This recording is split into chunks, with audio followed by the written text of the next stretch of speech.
Welcome everybody to a new installment of a new Let's Play Yu-Gi-Oh! Duelist of the Roses! Man, I really hate it when I forget to hit the record button, because I did all that voice acting for nothing. Oh no, we're not going back. We're not going back to that, huh? No. We already saw the intro, no. But I decided to, not automatically reduce game sound, so this time we're just, you're gonna hear my voice in the game at the same time, so you won't hear any fade outs. So we're gonna give that a test run. But this game's very interesting, because, the story is literally a history lesson. And I will be doing Pro Race Driver eventually, I'm just really angry at it. I just forgot to read the first line. Oh, it's 1485. The War of the Roses, a power struggle between the houses of Lancaster and York to decide a royal successor nearing an end. With York as well in the lead, the reign of Richard III was but a step away. And in France, Yugi, the Lancastrian heir, was being forced to live a life of exile. The Lancastrian forces were rendered powerless by ancient cards and sorcery wielded by Secho and his 7 followers who known as the Rose Crusaders, serve under the flag of Lord Crawford, a powerful Yorkist nobleman. Lacking a duelist to champion the cause, the defeat was imminent for the Lancastrians. And why am I sounding weird? In England, duel cards were still at the fledgling age. Thus, the Lancastrians had to look elsewhere for a duel master capable of facing the Rosencrews in battle. With this in mind, Margaret May Buford, a Lancaster secretly requested a high druid to summon a duelist from another age. Which that's us, by the way.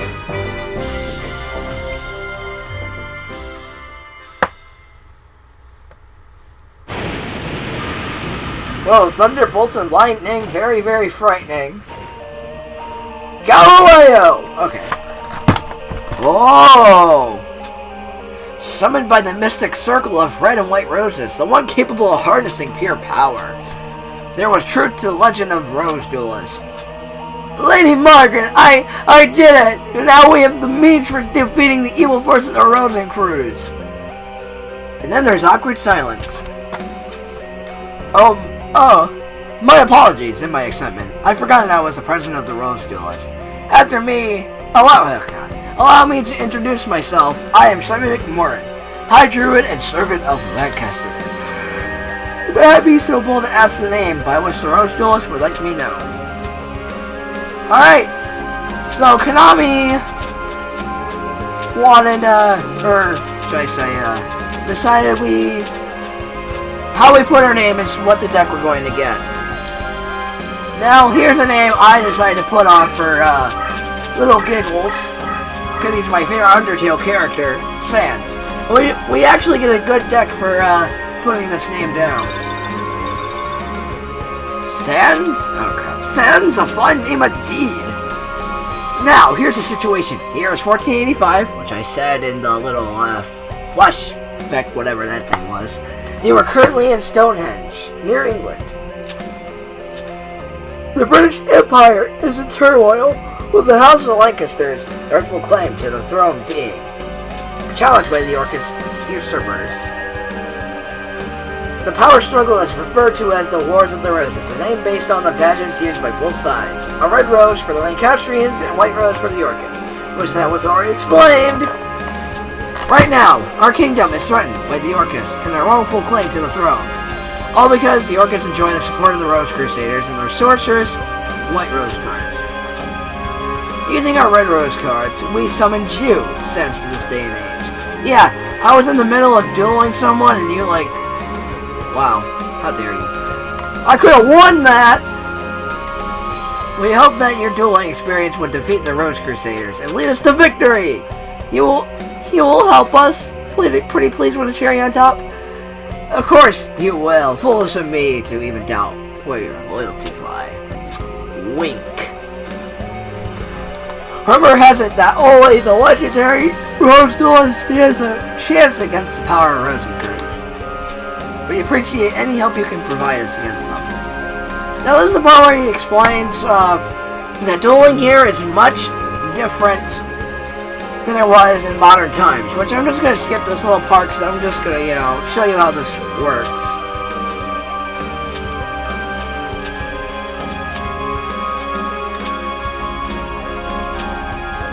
And this is a tutorial which we're not going to do.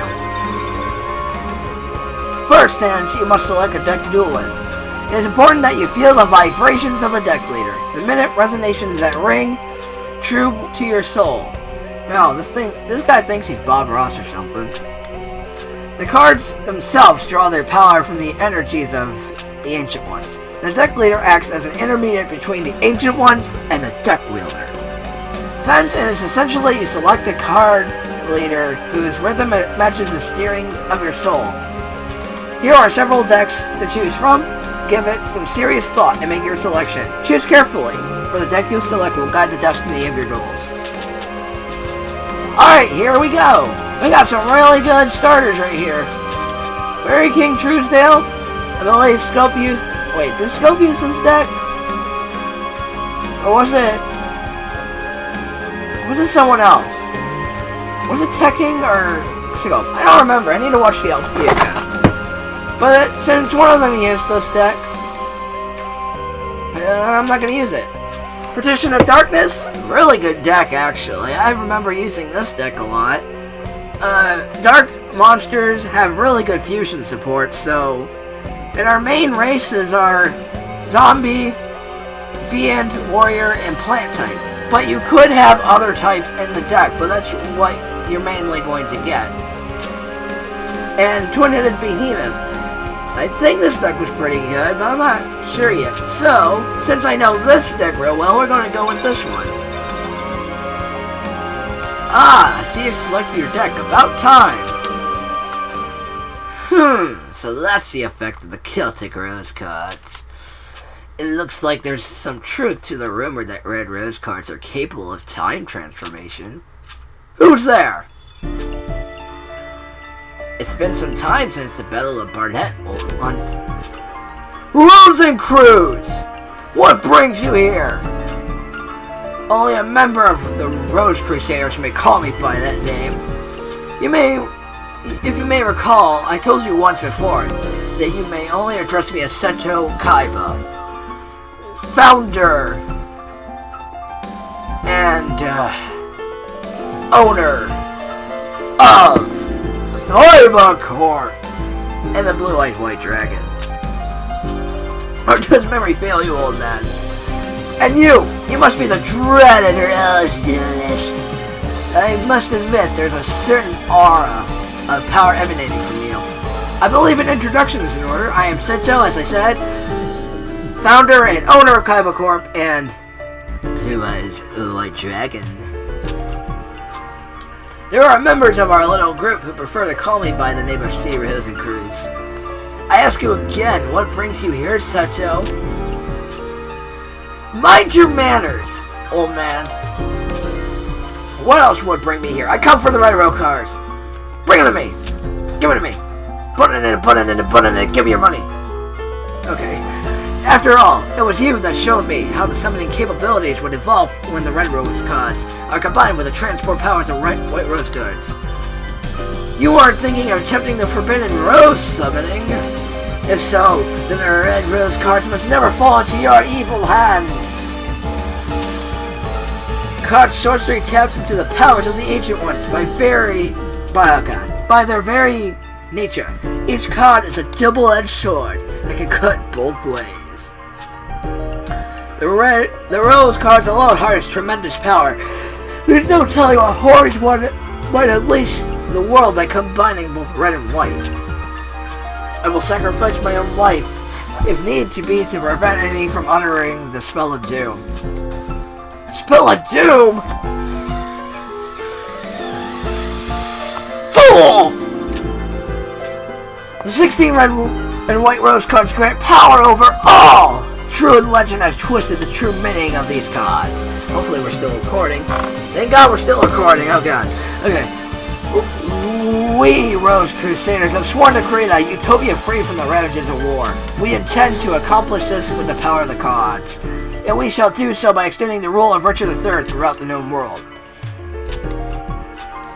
By the way, it was clever of you to form a circle of red roses within the white rose barrier to summon the rose duelist. But you were fools to come alone. This area is surrounded, and you wish to leave with your life. You will do so only by handing over the red rose cards. So Seto literally brought his freaking army over here. It's kind of funny. Me, a fool? Then what about you? Are you a fool enough to actually believe the red rose cards will remain here in my possession? Right after the summoning, I had the cards dispersed among our best duelists to keep them from your tainted hands. Then leave me with but one option. I shall enlist the aid of your precious rose duelist. You leave of your senses.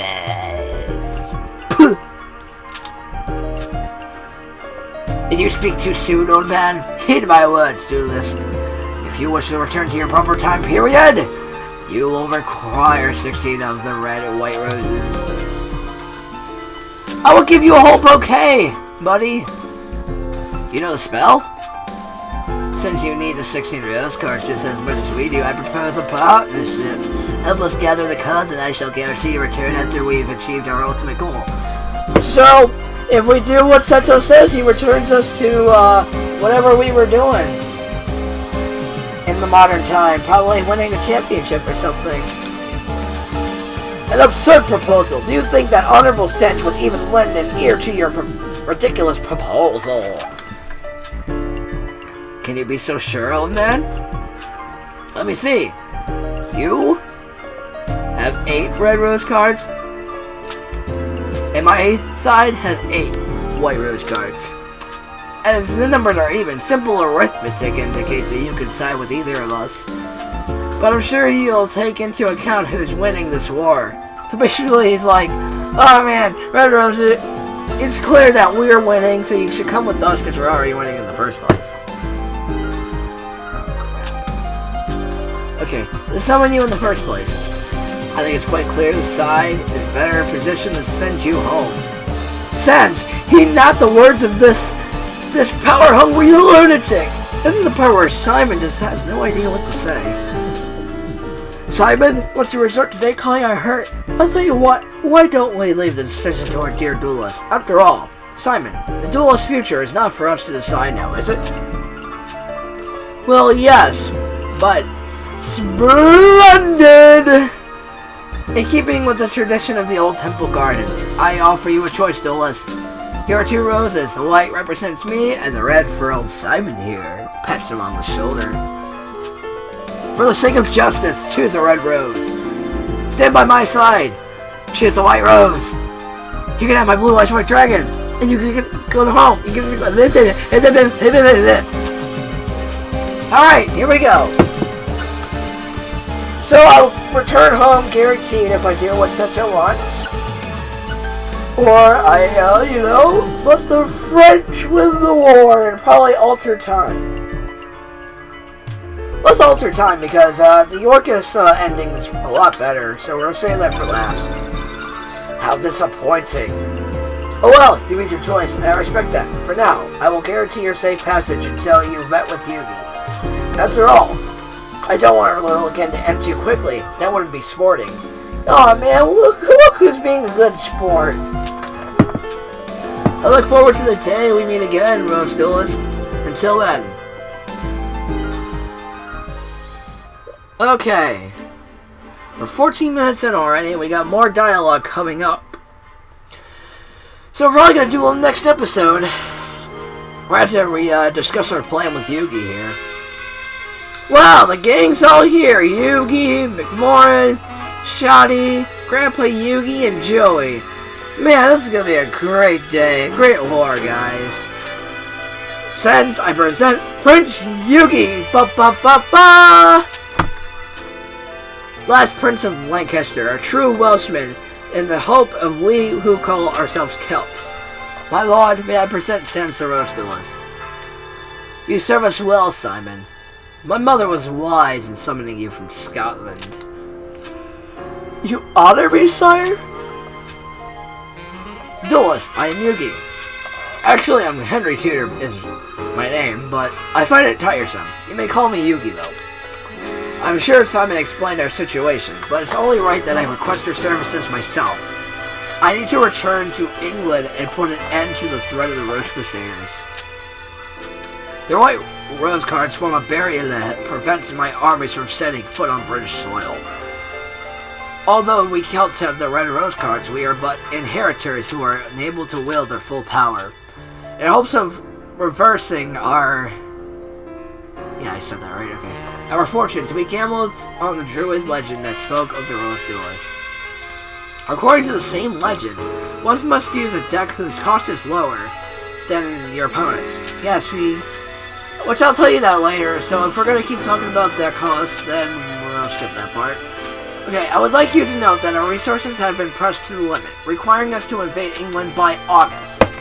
My troops will land in Milford Haven, Wales, and march on to face the enemy of Bosworth Field. Having all of the Rose Crusaders put out commission, But this time would be ideal. About this, doing funny stuff. But as that might prove difficult, any reduction of their force would be appreciated. Right then, let us part company and reunite in Bosworth. Simon will provide you with details as to where and when we'll meet once more. Yes, sir! Alright.